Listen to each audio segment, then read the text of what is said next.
Here I have VIVO V23, and today I'm going to show you how to enter Fastboot Mode on this device.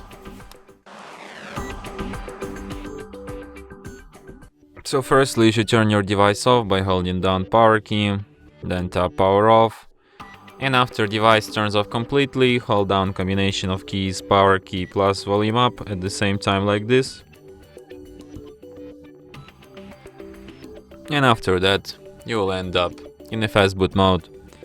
So here at this mode you can use volume keys to navigate and power key to select, and you have such options as reboot and recovery mode.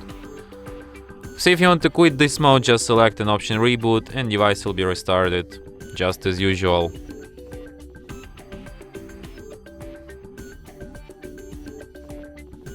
And that's it. Thanks for watching.